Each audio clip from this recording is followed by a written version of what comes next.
South ఇండియాలోనే అతి తక్కువ ధరలకే నాణ్యమైన రత్నాలని అందించే ఏకైక సంస్థ 6JVR.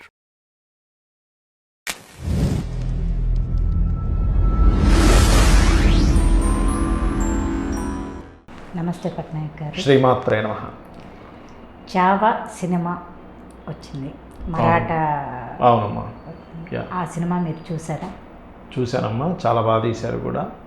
ఆ సినిమా చూశాక చాలా అంటే అసలు ఒక రకంగా చెప్పాలంటే ఎమోషనల్ గురవుతాం ఆ సినిమా చూసాం. ప్రతి ఒక్క ప్రేక్షకుడు వచ్చేటప్పుడు ఒక కళల్లో తడి, ఒక భావోద్వేగానికి గురయ్యారు. మంచి ఒక చారిత్రాత్మక నేపథ్యంలో వాస్తవిక అసలేంటి మీరు చదువుకున్న దానికి ఆ సినిమా చూసినప్పుడు వాస్తవానికి దగ్గరగా ఉందనిపించిందా? అసలు మనం చదువుకున్నప్పుడు మనకేంటంటే అమ్మా, మొఘల్స్ యొక్క గొప్పతనం, మొఘల్ సామ్రాజ్యాల యొక్క గొప్పతనం మన పుస్తకాల్లో ఉన్నాయి. అసలు అంత వాళ్ళ గొప్పతనం మనం ఎందుకు తెలుసుకోవాలి? అసలు వాళ్ళు ఇంత ఇబ్బంది పెడుతుంటే మనం వాళ్ళు ఏదో గొప్ప వాళ్ళని మనకు ఎందుకు అట్లా పాఠ్యాంశాల్లో చెప్పారనేది నాకు చాలా బాధ వేసింది. ఎందుకంటే దాన్ని నేర్చుకొని ఏమిటి అసలు, తద్వారా మనమే ఏం నేర్చుకుంటున్నాం? ఇప్పుడు ఈ సినిమాలో మీరు చూసారమ్మ సినిమా? చూసా. ఆఖరిలో మనకి 30-40 మినిట్స్ ఆఫ్ క్లైమాక్స్లో అసలు గుండెల్లో ఎలాంటి అంటే ఆ దేశభక్తి ఉంటే నేను అసలు గోర్లు పీకుతున్నా సరే నేను ఎక్కడా కూడా చలించకూడదు, అంటే వాడు హింసించే హింస నేను పడట్లేదు అనేటువంటి ఫీలింగ్ వాడికి తెప్పించాలి అనేటువంటిది మనసులో ఎంత ఉంటే వ్యక్తి అట్లా ఉంటారు చెప్పండి, సంభాజీ మహారాజు గారు. అయితే నేను ఆ సినిమా చూసిన తర్వాత గతంలో కూడా ఒకసారి వాళ్ళిద్దరి జాతకాలు నేను చూసా. ఎవరిది? శివాజీ మహారాజ్, ఛత్రపతి శివాజీ మహారాజ్ది, సంభాజీ మహారాజ్ది. చూసిన తర్వాత అసలు ఒక రాజు ఆ స్టేజ్లో ఉండే రాజు, నేను చెప్పేది ఉండేటువంటి వ్యక్తిత్వం ఉండాలంటే అసలు గ్రహస్థితి ఒకటి ఉంటుంది అనేటువంటిది నాకు కాంబినేషన్స్లో ఉంటాయి.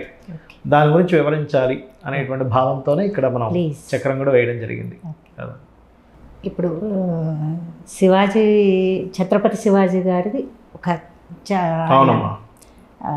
ఎరా, అవును, కానీ సంభాజీకి వచ్చేసరికి 32 ఇయర్స్. అవునమ్మా, అతని ఏజ్ 32 ఇయర్స్. ఆయన పరిపాలించింది 9 ఇయర్స్.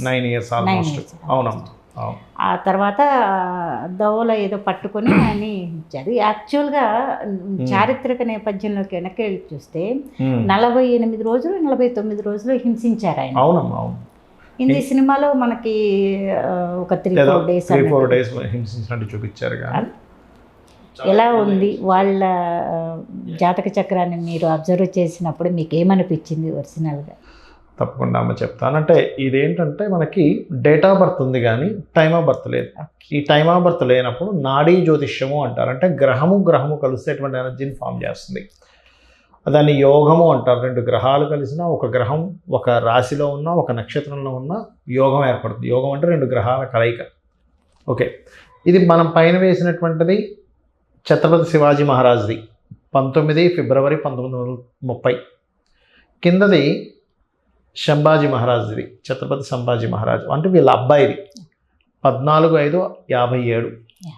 ఓకే, అయితే ఇక్కడ మీరు కనుక గమనించినట్లయితే వీళ్ళిద్దరు జాతకాల్లో మనకి సహజంగా తెలిసిందేంటి, మంచి వీరత్వం ఉన్న మహారాజులు రాజు కదా. వీరత్వం అనేటువంటిది అసలు ఎందుకు వస్తుంది? అది కూడా ఎలాంటి వీరత్వము? ప్యూర్గా భక్తి, ఎక్కడ అన్యాయం జరగకూడదు, మనం న్యాయం చేయాలనేటువంటి భావన ఎందుకు వస్తుంది? అది చిన్న లీడర్ దగ్గర నుంచి పెద్ద వరకు కూడా ఎందుకు వస్తుంది అంటే ముఖ్యంగా దాన్ని ఆత్మ జీవ సంయోగము అంటారు, జీవాత్మ సంయోగం అంటారు. అంటే ఈ జీవుడు ఆత్మతో సంయోగం కలిగినటువంటిది, దాన్నే మరలా దైవ జీవ సంయోగము అని కూడా అంటారు అన్నమాట. ఇక్కడ ఏంటంటే మీరు గమనించినట్లయితే ఇక్కడ చూడండి, రవి గురువులు ఉన్నారు చూసారా? ఈ రవి గురువుల కాంబినేషన్ నిజంగా ఒక రాజుకుంటే ఆ రాజు కారకుడు అమ్మ, ఆత్మకారకుడు, రాజు కారకుడు. ధర్మానికి కారకుడైన గురువుతో ఉంటే ధర్మబద్ధమైనటువంటి రాజ్యాన్ని ఆయన నెలకొల్చాలనేటువంటి చూస్తారు. అలాగే ఇదే సేమ్ కాంబినేషన్ ఇక్కడ చూడండి, వాళ్ళ అబ్బాయి జాతకంలో ఉంటుంది చూడండి, రవి గురువు. మీరు ఇందులో ఇంకొక చిన్న తేడా ఏంటంటే, మీరు కనుక ఇద్దరు జాతక చక్రాల్లో శుక్రుని గమనిస్తే కనుక మనందరికీ తెలుసు మన దుర్గా అమ్మవారు ఛత్రపతి శివాజీ గారికి ఖడ్గం ఇచ్చింది అని ఖడ్గం ఇచ్చింది. కదా. ఎవరి జన్మజాతక చక్రంలో అయినా శుక్రగ్రహం బాగుంది అనుకోండి, వాళ్ళకి అమ్మవారి అనుగ్రహం ఎక్కువగా ఉంటుంది. ఇతని జాతకంలో చూసుకున్నట్లయితే శుక్రుడు ఉచ్చస్థితిలో ఉన్నాడు. ఓకే. ఉచ్చ స్థానంలో ఉంటే మంచి యోగం. ఇక్కడికి వచ్చేసరికి శుక్రుడు కేతువు కలిసి ఉన్నారు. ఏమిటండి దీనికి ఏమిటి తేడా. అంటే మీరు గమనించండి, ఇతనికి ఉన్నటువంటి దీంట్లో శుక్రుడు అమ్మవారికి కారకుడు, శుక్రుడు భార్యకి కారకుడు. ఓకే. శివాజీ మహారాజు, సంభాజీ మహారాజ్ జీవితాల్లో ఇక్కడ ఈయనకేమో ఉచ్చస్థితిలో ఉన్నందుకు అమ్మవారి అనుగ్రహం పూర్తిగా కనబడ్డము మనకి దేవీ భాగవతంలో కూడా ఉంటుంది. ఆయుధాలు ఇచ్చినట్టుగా అమ్మవారు కనబడి, అవన్నీ మనం చూసి ఏంటి ఏదో కట్టుకథల్లో ఉన్నాయనిపిస్తుంది, కానీ దేవి మనకి పురాణాల్లో ఉంది. అలాగే యాజ్ ఇట్ ఈజ్గా మనకి ఈ శివాజీ మహారాజు కూడా ఖడ్గం ఇవ్వడం జరిగిందని మనం చదువుకున్నాం. ఇక్కడ చూసుకున్నట్లయితే ఇతనికి శుక్రుడు అంటే భార్య కూడా, కేతు అంటే సపరేషన్, అంటే ఇదేదో విడాకులు వచ్చాను కాదు. ఇక్కడ ఇతను యుద్ధం కోసం 9 సంవత్సరాల పాటు రకరకాల ప్రాంతాలకు వెళ్తారమ్మా. వెళ్ళినప్పుడు భార్యతో దూరంగా ఉండడం కూడా జరిగింది కదా. అంటే ఇక్కడ ఏంటంటే ఒక ప్లానెట్ ఇంకో ప్లానెట్తో కలిసినప్పుడు ఆ ఫలితాలు అలా ఇస్తాయి. ఓకే.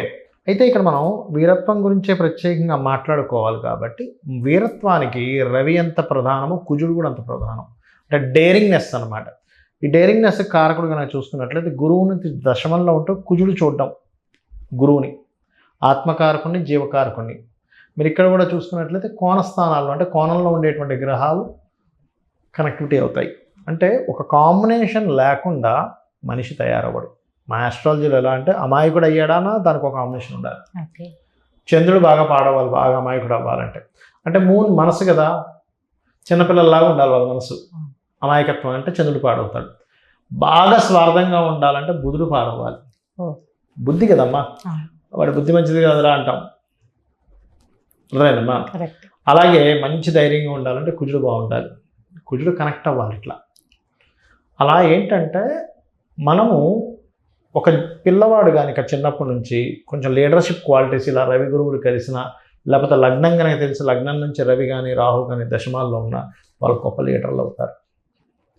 ఇలాగా ఎంతో ధర్మంగా పాలించాలి అన్నప్పుడు గ్రహాలు కొన్ని గ్రహాలు ఎలా అంటే ఇలా శుభగ్రహాల్లో పడ్డం. ఇప్పుడు వీళ్ళకి అధికారం ఉంది, ఉదాహరణకి రవి గురువు ఈజ్ అధికారం అనుకుందాం. దీన్నే మనకి ఇంట్యూషన్ యోగా అని కూడా అంటారు. ఎవరికైనా రవి గురువులు కనుక కలిసింది అనుకోండి, వాళ్ళకి ముందుగా జరగబోయే అంశం తెలుస్తుంది. ఓకే. దాని ఇంట్యూషన్ యోగము అంటారు. ఇలాగా గ్రహాలు ఇలా ఉన్నప్పుడు మళ్ళీ ఇది శుభగ్రహాల కత్తెరలో పడింది అనుకోండి, వాళ్ళకు ఉన్నటువంటి అధికారాన్ని మంచి పనులకే వాడతారు కానీ దుర్వినియోగం చేయరు. అదేవిధంగా ఇక్కడ మనకు ఒకవేళ కనుక ఈ రవి కాకుండా కుజుడు రవి కలిసి ఉండి ఇక్కడ 2 పాపగ్రహాల మధ్యన పడింది అనుకోండి, వాళ్ళకు ఉన్నటువంటిదంతా కూడా దుర్వినియోగం చేస్తారు. అర్థమైందమ్మా. మీరు కనుక మొగుల యొక్క వాళ్ళ యొక్క జాతకాలు తీసుకుంటే మొత్తం కూడా ఎలా ఉంటాయంటే పాపగ్రహాల సంబంధాలు ఎక్కువగా ఉంటాయి. మనం ఈసారి ఉన్నప్పుడు అది కూడా చూద్దాం. మనం ఖచ్చితంగా పాపగ్రహ సంబంధాలు ఉండడము అట్లా ఉంటుంటుంది అనమాట. ఇక్కడ కూడా చూడండి, శుభగ్రహం ముందున ఒక శుభగ్రహం, ఈ కాంబినేషన్ ముందున ఒక శుభగ్రహం, తర్వాత శుభగ్రహం. అంటే వీళ్ళకున్న అధికారాన్ని శుభ సంబంధంగా తీసుకెళ్లేటువంటి ఇదే కానీ వాళ్ళ రూట్ ఎక్కడా కూడా దాని మీద దుర్వినియోగం పరచాలని, నాకు రాజరికం ఉంది కదా అనేటువంటి భావాలు గ్రహాలు చాలా స్పష్టంగా మీకు అక్కడ చూపిస్తుంటాయి. సో నాకు ఈ జాతచక్రం వేసి ఈ ఇయర్స్లోకి తీసుకోవాలంటే మనకి కొన్ని సాఫ్ట్వేర్స్లో అవైలబుల్ ఉంటుంది. చిన్న సాఫ్ట్వేర్స్లో అంత వెనక్కి వరకు వెళ్ళలేము మనం. కొన్ని సాఫ్ట్వేర్ జగన్నాథ్ హోరా, పరాశర లైట్ కొన్ని ఉన్నాయి. ఆ సాఫ్ట్వేర్లో ఆ ఇయర్ కొడితే అక్కడ వరకు వెళ్ళి మనకి గ్రహస్థితిని అందిస్తుంది. లేదా మనం పూర్వం పంచాంగ లెక్కలు వేసుకొని వెనక్కి వెళ్ళి తీసుకోవాలన్నమాట. ఆ రకంగా చూసుకుంటే ఈ గ్రహాలు ఈ రకంగా ఉండడం అనేటువంటిది ఇద్దరికీ ఆ రకంగా పోరాడడానికి అనుకూలించింది. గ్రహం అనుకూలించలేదనుకోండి, అన్ని రాజ్యాలని వీళ్ళు ఆక్యుపై చేసుకోవడం, అంటే వాళ్ళ నుంచి తప్పించడం ఇట్లాంటివి చేయలేదు. దక్షిణ భారతదేశం మొత్తం కదమ్మా, మామూలు విషయం కాదు కదా. ఇంకోటి ఏంటంటే అంతకుముందు రాజులందరూ కూడా పాపం మొఘలులు వచ్చినప్పుడు ఇబ్బంది పడేవారు. కానీ గొరిలా అటాక్స్ అంటారు. గొరిలా అటాక్ని మొదలుపెట్టిందే శివాజీ గారు. అంతకుముందు గొరిల్లా అటాక్ లేదు. చేసేవాళ్ళు కాదు మన వాళ్ళు. అమ్మో వీళ్ళు ధర్మంగా ఉంటే వీళ్ళతో అవ్వదు, వీళ్ళ నుంచి మనం రక్షించుకోవాలి, మన ధర్మాన్ని మనం రక్షించుకోవాలంటే మనం గొరిల్లా అటాక్స్ చేస్తేనే అది సరైనటువంటి పద్ధతి అని చెప్పని. అంటే నేను ఈ మాట ఎందుకు చెప్తున్నానంటే జీవుడికి రవికి బుద్ధికారకుడు కూడా కనెక్ట్ అయితే బుద్ధి ఇంకా బాగా, అంటే ఎట్లా సీక్రెట్గా మనం ఎట్లా ప్లాన్ చేయాలి దాన్ని శత్రువుని చేయడానికి, యుద్ధతంత్రం, ఆ చతురత ఉండాలి కదా. అంటే ఆ ఉండాలి. వ్యక్తికి ఎట్లాగైతే మనం ప్లాన్ చేయగలం అనేటువంటిది. రాజకీయం అంటే ఏంటంటే అందరూ రాజకీయం అంటే ఇవాళ రేపు మనం ఇంకొక నెగిటివ్ పాయింట్ ఆఫ్ వ్యూలో ఆలోచిస్తున్నాం, కానీ రాజకీయానికి నిజమైనటువంటి అర్థం ఏంటంటే పెద్ద సమస్యని చిన్న ఉపాయంతో క్లియర్ చేయడమే రాజకీయం. మనం చాలా సందర్భాల్లో కూడా నాకు కొన్ని చూసినప్పుడు చదివినట్టు రాత్రిళ్ళు చూసినప్పుడు సినిమాలు చూసినప్పుడు కాగడాలు పెట్టి ఏముండే సైన్యం ఉండరు, అవతల వ్యక్తిలో ప్రత్యర్థిగా ఎవరైతే ఉన్నారో వాళ్ళలో ఒక భయాన్ని క్రియేట్ చేయడం కోసము జంతువులకు కూడా కాగడాలు కట్టి వదిలేసేవారు. అంటే అంతమంది సమూహం పారిపోతారు కదా. అది శత్రువు అలా ఏంటంటే ఇతను తెలివిగా ప్లాన్డ్గా చేసేటువంటి దాంట్లో కూడా బుధుడు యాడ్ అయ్యాడు ఇక్కడ బాగా చెప్పాలంటే. అది ఇప్పుడు మీరు గమనించినట్లయితే ఇతను తిరిగారు, కానీ ఈయన ఎక్కువ తిరిగారమ్మా సంభాజీ, ఎందుకంటే చంద్రుడు కనెక్ట్ అయ్యాడు చూడండి. రవి గురువులు చంద్రుడు కనెక్ట్ అవ్వడం, చంద్రుడు ఏంటంటే చరానికి కారకుడు, మార్పులు తిరగడానికి కారకుడు, ఇదేమో ఇంకో దానికి కారకుడు. అట్లాగా జాతచక్రంలో ఉండే గ్రహాలు 2 గ్రహాలు కలిస్తే అద్భుతమైన యోగాన్ని ఇస్తుంది. అది ఏ గ్రహాలు కలుస్తున్నాయనేది చాలా ముఖ్యం. కానీ నాకు ఒక చిన్న సందేహము, ఈయనకి 32 సంవత్సరాల ఈయన జీవిత కాలం. అవునమ్మా. ఇది ముందుగా ఇందులో తెలిసే అవకాశం ఉందా? అంటే లగ్నం ఉంటే తెలుసుకోవచ్చు అమ్మా. అంటే ఇక్కడ 3 రకాలుగా ఉంటుంది. ఒకటేమో మనం అస్సలు ఇంకా సేవ్ చేయలేము మనిషిని, కంప్లీట్గా మరణయోగం వచ్చేస్తుంది కొంతమందికి గండం ఉంటుంది, కేవలం గండం. ఆ గండం వచ్చినప్పుడు ఎవరైనా సరే దానికి సంబంధించినటువంటి పరిహార మార్గం చేసుకుంటే గండం నుంచి బయటపడతారు. మీరు ఎందుకమ్మా ఇప్పుడు ఒక వ్యక్తి ఇంకేం లేదంటే హోప్లెస్ అంటారు డాక్టర్ కూడా, మళ్ళీ బయటపడ అరే ఎలా అయిందండి వాళ్ళ మిరాకిల్ జరిగింది అంటాం. అంటే ఏమిటి, ఏదో గండం తప్పిందని. చక్రంలో ఎప్పుడు కూడా అల్పాయుష్షు, మధ్యమాయుష్షు, దీర్ఘాయుష్షు అని ఉంటుంది. దీర్ఘాయుష్షు ఉన్నప్పుడు లగ్న అష్టమాలు బలంగా ఉంటాయి. లగ్నాధిపతి, అష్టమాధిపతి, తృతీయాధిపతి దీర్ఘాయుష్షు ఉంటాయి. దీర్ఘాయుష్షు లేదనుకోండి మధ్యమంగా ఉంటాయి. ఆ 3 లగ్నము, అష్టము, తృతీయం. మరీ అల్పాయుష్ అనుకోండి చంద్రుడు బాగా పాడైపోతాడు. చంద్రుడు ఎంత పాడైపోతే అంత అల్పాయుష్ కారకుడు. శని, చంద్రుడు ఇట్లా కొన్ని ఉన్నాయి. అవి ఉన్నప్పుడు పాపం అట్లా జరుగుతూ ఉంటుంది. వాళ్ళకి ఏ మోడ్లో వాళ్ళకి అల్పాయుష్ అంటే కొంతమందికి యాక్సిడెంటల్గానే ఉంటుంది కదా, దాన్ని జాగ్రత్తగా మనం దానికి సంబంధించిన గ్రహానికి చేస్తూ ఉంటే కూడా వాళ్ళు బయటపడతారు. అయితే అన్నిటికంటే ముఖ్యంగా ఏంటంటే వాళ్ళకి గురుబలం, లగ్న బలం ఉంటే అనారోగ్యాలు వచ్చినా ఏదైనా యాక్సిడెంటల్గా ఏదైనా అయినా మళ్ళీ అక్కడి నుంచి అలా బయటపడతారు.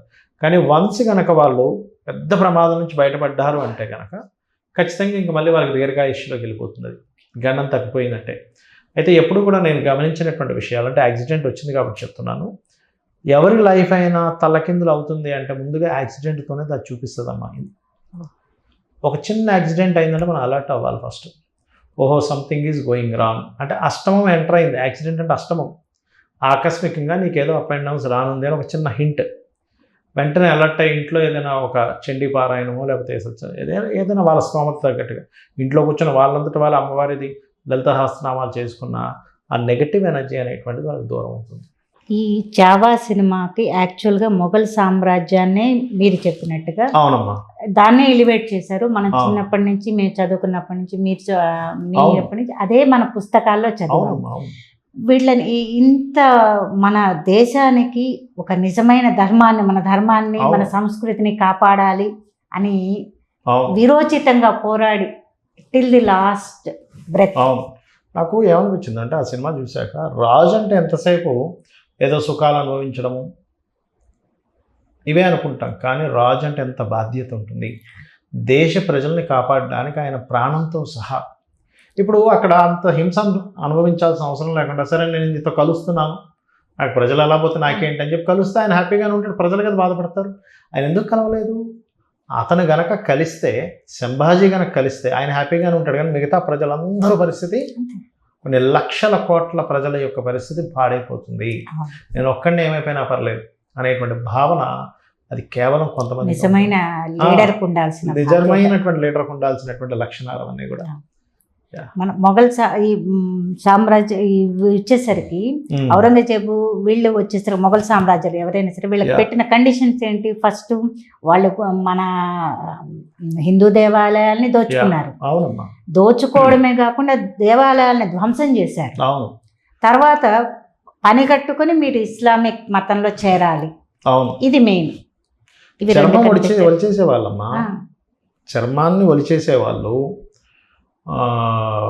ఇంకోటి ఏంటంటే వాళ్ళ కళ్ళ ముందే పిల్లల్ని అటొక్కలు ఇటొక్కలు పట్టుకొని ఇలా చీల్చేసేవారు మీరు మారకపోతే అని. చిన్న చిన్న పిల్లల్ని, అంత చిన్న పిల్లలు 2-3 సంవత్సరాల పిల్లల్ని చేస్తుంటే కూడా వాళ్ళు మారేవారు కాదు. అది అసలు ఇలాంటి విన్నప్పుడు ఏంటంటే మిగిలిన సాధారణ ప్రజల్లో కూడా ఒక రాజుకే ఇలాంటి గతి పట్టిందంటే మనం ఎంత ఓకే అనేస్తే పోతుంది కదా, ఇలాంటి ఒక భయాన్ని గురి చేయడమే వాళ్ళ ఉద్దేశం. మొఘల్ సామ్రాజ్యాది ఏదైతే ఉందో వీళ్ళు చేసిన పనే అదనమాట. కానీ ఈ సినిమాలో ఇలాంటి సినిమాలు అసలు అందులో చూపించింది ఇంకా చాలా తక్కువ అంట, చాలా ఎక్కువ చేశారు అని చెప్పి. అంటే ఒక్కొక్క రోజు ఒక్కొక్క పార్ట్ కట్ చేసేవారంట, బాడీ పార్ట్ని, ఒక్కొక్క పార్ట్ని. ఇంత ఘోరంగా అసలు అంటే వాళ్ళు ఎంత నరకాన్ని చూపిస్తున్నా అలా ఉన్నారు అంటే మనం అక్కడి నుంచి ఎంత ఇన్స్పైర్ అవ్వాలి అసలు. ఒక దేశభక్తి కానీ ఒక మన సంస్కృతి పట్ల ధర్మం పట్ల వాళ్ళెంత ధైర్యంగా ఉన్నారు. వాళ్ళ ధైర్యమే కదా మన ధైర్యం. అందులో ఒక డైలాగ్ ఉంటుంది, షాజహాన్ అంటాడు కదా, నువ్వు మారిపో, నువ్వు మా దానిలోకి మారిపోతే నీకు అన్ని సుఖాలు ఇస్తానంటే, నువ్వు నన్ను మా దానిలో కలిసిపో అంటే నువ్వు మా దానిలో కలవచ్చు కానీ నీ మతంలో నువ్వేం మార్చుకోక్కర్లేదని చెప్తాడు. నువ్వు మాతో కలువు కానీ నువ్వేం మారక్కర్లేదు. అంత మన మనసు ఎంత విశాలమైంది, మన ధర్మం ఎంత విశాలమైంది అనేది ఆ ఒక్క డైలాగ్లో చెప్పేస్తాం. ఆ ఒక్క డైలాగ్లో మనకు అర్థమైపోతుంది అసలు. అంటే మన ధర్మం ఏంటంటే ఎంతసేపు కూడా మీకు ఫలానా దేవతా సంబంధించిన ఉన్నాయనుకోండి, మీరు చేసుకోండి, చక్కగా మీ దాన్ని మేము గౌరవిస్తాం, కానీ మా దానిలోకి మారండి అని ఎవ్వరూ అనం మనం. కానీ మిగతా ధర్మాలు ఎలా ఉన్నాయంటే వాళ్ళని మార్చేసేయాలి, ఇన్ని కొంచెం డిఫరెంట్గా తయారయ్యాయి, దానివల్ల ఇన్ని ఇబ్బందులు. కానీ ఇలాంటి సినిమాలు వస్తే అంటే సినిమా అనేది ఒక పవర్ఫుల్ మీడియం. అవునమ్మా. ఇప్పుడు మనం మామూలుగా చెప్పేదానికి వేదికలు ఎక్కి చెప్పేదానికో లేకపోతే పుస్తకాల్లో చదివేదానికంటే సినిమా మాధ్యమం ద్వారా, సోషల్ మీడియా మాధ్యమం ద్వారా ప్రజలకు ఇంకాస్త తొందరగా రీచ్ అవుతాము, తొందరగా. సో ఇలాంటి నేపథ్యం ఉన్న చారిత్రక నేపథ్యం ఉండే మన ధర్మాన్ని, మన దేశభక్తిని చాటే సినిమాలు తీయడం అనేది డైరింగ్ స్టెప్. అవునమ్మా. ఇలాంటి సినిమాలు చూసి మిగతా వాళ్ళు ఇన్స్పైర్ అవ్వడము అనేది మోస్ట్ ఇంపార్టెంట్. ఇన్స్పైర్ అవ్వాలి.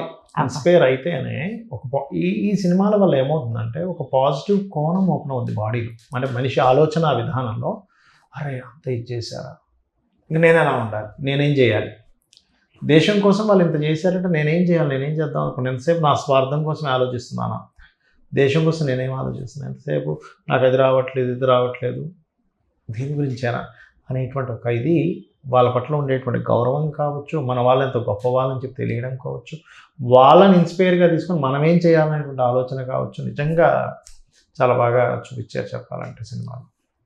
ఇలాంటి సినిమాలు సమాజాన్ని ఎలా ప్రభావితం చేస్తాయి, సొసైటీని? అంటే ఒకటమ్మా, ఒక సినిమా వస్తే కాదు, ఇలాంటి చారిత్రకమైనటువంటి ఎప్పటికప్పుడు సినిమాల్లో మాత్రమే కాకుండా పిల్లలకి తల్లిదండ్రులు కూడా నేర్పాలి. అదొకటే కాకుండా ముఖ్యంగా భగవద్గీత రోజుకు ఒక శ్లోకం తీసుకొని తల్లిదండ్రుల పిల్లలతో ఒక 10 నిమిషాలు చర్చించగలిగితే, ఆలోచింపజేయగలిగితే వాళ్ళకి ఏమవుతుందంటే ఇవాళ రేపు చూడండి ఆత్మహత్యలను, తొందరగా చిన్న చిన్న విషయాలకే వాళ్ళు ఒక రకమైనటువంటి డిప్రెషన్కి గురవడం కానివ్వండి, లోన్లీనెస్ వెళ్ళిపోవడం జరుగుతుంది కదా, అది జరగదమ్మా. అసలు ఎంత స్ట్రాంగ్ అవుతారంటే మీరు భగవద్గీతని కనుక రోజుకు ఒక శ్లోకం తీసుకుని, ఒక్క శ్లోకం 700 శ్లోకాలు 2 సంవత్సరాల్లో అయిపోతుంది రోజుకు ఒకటి తీసుకుంటే. చాలా అసలు వాళ్ళకి ఎలా తయారవుతుంటే ఒక 2 ఇయర్స్లో వాడు ఎలాంటి దాన్నైనా సమస్యగా తీసుకోడు. అసలు సమస్య అనే భావనే అసలు ఫస్ట్ థాటే రాదు. ఈ సమస్య అనుకోడు, ఇది ఒక పజిల్, దీన్ని ఎట్లా క్లియర్ చేసుకోవాలనుకుంటా. సాల్వ్ చేసుకో. Yeah. ఈ చావా సినిమాకి సంబంధించి ఆ డైరెక్టర్స్ మంచి, అవునమ్మా, ఇప్పుడు మనము పుస్తకాల్లో మనకు చెప్పలేదు, అవును. అంటే ఏదో ఒక పేజీతో వదిలిపెట్టేశారు. ఉమ్. ఆ సంభాజీ అనే పేరు కూడా ఇప్పుడు కొత్తగా అవును, ఈ మధ్య చూస్తున్నాం. కొత్తగా వచ్చింది కాబట్టి దాని మీద వచ్చింది. అవును. ఈ సినిమా వల్లనే దీని నిజంగా వచ్చింది. ఇలాంటివి చాలా మంది వీరులు ఉన్నారు మన భారతదేశ చరిత్రలో. అవునమ్మా, అవును. మన హైందవ ధర్మాన్ని, అవును. హిందూ చాలా ధర్మాన్ని మంది, చాలా కొన్ని మంది లక్షల మంది ఉన్నారు ఇలాంటి వాళ్ళు. ఉన్నారు. వీళ్ళందరినీ వెలికి తీయాల్సిన బాధ్యత మన మీద ఉంది అని నేను అనుకుంటున్నాను. అవును, మీరేం అవును. చెప్తారు? ఖచ్చితంగా ఉందమ్మా. ఇప్పుడు చిన్న ఎగ్జాంపుల్ ఎలా అంటే, ఇప్పుడు ఎప్పుడో ఏదో ఒక ఇంటికి ఎవరైనా మనిషి వచ్చి, అయ్యా మీ తాతగారు ఎంత గొప్పవారు తెలుసా అని అన్నప్పుడు ఆ మనవడికి అంత గొప్పవారా ఒక ఫీల్ స్టార్ట్ అవుతుందిగా.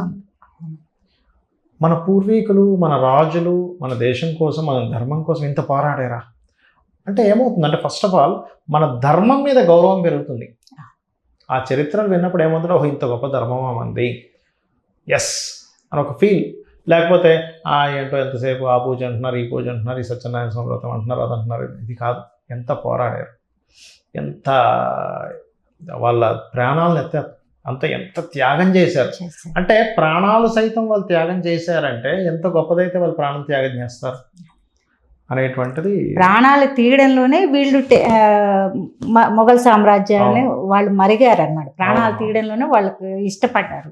వీళ్ళు ప్రాణాలు ఒడ్డి లక్షల మంది, కోట్ల మంది కోసం ప్రాణాలు ఒడ్డి వాళ్ళు తీశారు. ఇలాంటి చాలా మంది మీరు ఈ జాతక చక్రం చూశారు కదా.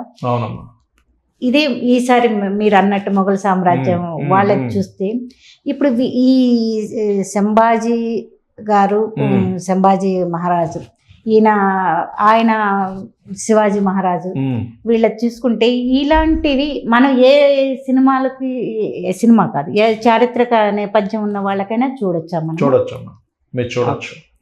వీటికి మినిమం మీరు ఇంత జాతక చక్రాలు వేశారు కదా, మీకు యాక్చువల్గా ఏం అవసరం అవుతుంది ఈ జాతక చక్రాలు గీయడానికి? డేట్ ఆఫ్ బర్త్ ఉండాలమ్మా. మెయిన్గా డేట్ ఆఫ్ బర్త్ తీసుకుంటే ఆ డేట్ ఆఫ్ బర్త్ పరంగా మనకి గ్రహాలు ఆ రోజు ఎక్కడెక్కడ ఉన్నాయి, టైం కూడా ఉంటే ఇంకా పర్ఫెక్ట్గా వస్తుంది మనకి.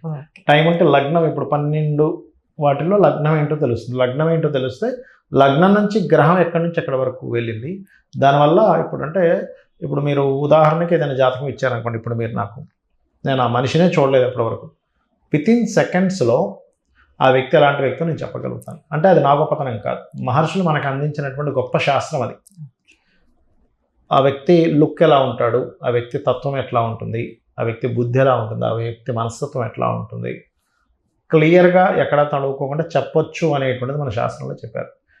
ఒకవేళ ఉదాహరణకి ఒక 100 జాతకాలు నాకు ఇచ్చారు, అందులో 1-2 నేను తప్పు చెప్పానంటే నా స్టడీ ఎక్కడో తప్పై ఉంటుంది, కానీ శాస్త్రం ఇచ్చినటువంటి మహర్షులది ఎక్కడ తప్పు కాదు.